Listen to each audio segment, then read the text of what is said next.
माला फेरत जुग भया फिरा न मन का फेर, फिर भी मन चंचल है, स्थिर नहीं है। जिंदगी का अल्टीमेट लक्ष्य क्या है? Still mind. अगर स्टिल माइंड है और स्टिल बॉडी है तभी चमत्कार होते हैं। जीवन कई साल बीत गए, 10 साल, 15 साल, 20 साल, फिरा न मन का फेर, फिर भी मन चंचल है। कर का मन का डार दे, जो हाथ में जो आपने ले रखे ना मन के, उनको फेंक दो।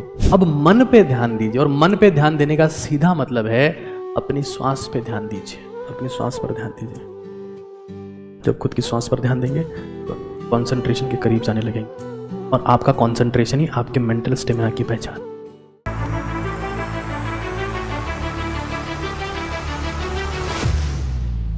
माला फेरत जुग भया फिरा न मन का फेर, कर का मन का डार दे मन का फेर। क्या पावरफुल लाइन है। कुछ लोग हाथ में माला रखे हुए हैं। आजकल तो मैं देख रहा था कि एक ऐसी माला भी आ गई जिसमें काउंटर लिखा हुआ है, काउंटर मीटर है कि आपने कितनी बार मोती चला दिया। 1 मोती, 2 मोती, 3 मोती।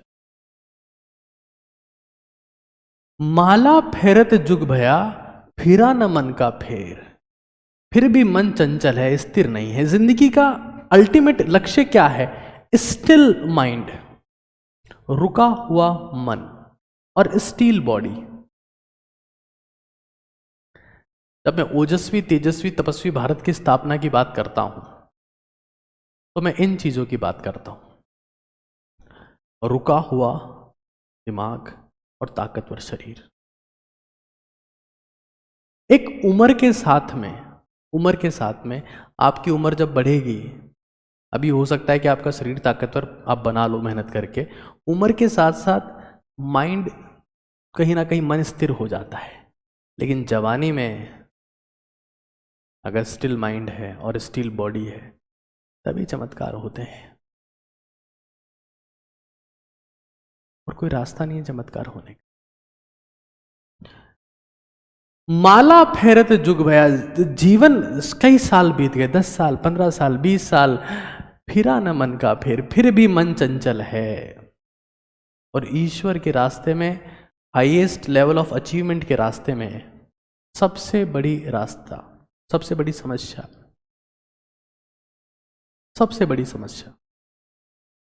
चंचल मन ही है। कर का मन का डार दे, जो हाथ में जो आपने ले रखे ना मन के, उनको फेंक दो। कोई मतलब नहीं है उनका। मन का फेर मतलब अब मन पे ध्यान दीजिए, और मन पे ध्यान देने का सीधा मतलब है अपनी श्वास पे ध्यान दीजिए।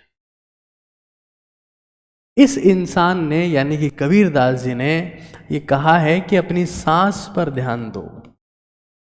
अगर जैसे मान लो तुम पढ़ने बैठ रहे हो, लेट्स एक बहुत सिंपल एग्जांपल लेते हैं, या तुम कुछ भी काम करने बैठ रहे हो तो उससे पहले थोड़ी देर अपनी श्वास पर ध्यान दो। मैंने एक हमेशा एक चीज बताई है जिसको मैं बोलता हूं 21M मेडिटेशन, जिसमें आप जैसे आप यहां पर हाथ रख लिया आपने, और 21 बार अपनी सांस को आता जाता महसूस कर रहे हैं। हमें यह समझ लेना है कि अगर आप कंसंट्रेशन, जैसे वर्कआउट के लिए वार्म अप होते हैं, हल्का फुल्का पसीना बहाते हैं पहले, फिर वर्कआउट शुरू करते हैं, वैसे कंसंट्रेशन के लिए भी, डीप वर्क के लिए भी थोड़ी देर के लिए, जब आप एक्सट्रीम कंसंट्रेशन की फेज में जाने वाले हैं, अपनी श्वास पर ध्यान दीजिए।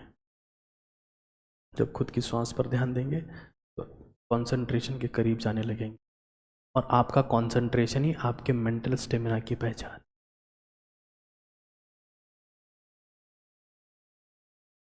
जो कंसंट्रेट नहीं कर सकता, जो भाग नहीं सकता, उसका फिजिकल स्टेमिना नहीं है। जो कंसंट्रेट नहीं कर सकता उसका मेंटल स्टेमिना नहीं है। सीधी सी श्वास पर ध्यान देंगे तब महसूस करेंगे कि आप कंसंट्रेशन फेज में जा रहे हैं, और जब कंसंट्रेशन फेज में चले जाएंगे तो चमत्कार अपने आप होने लगेंगे।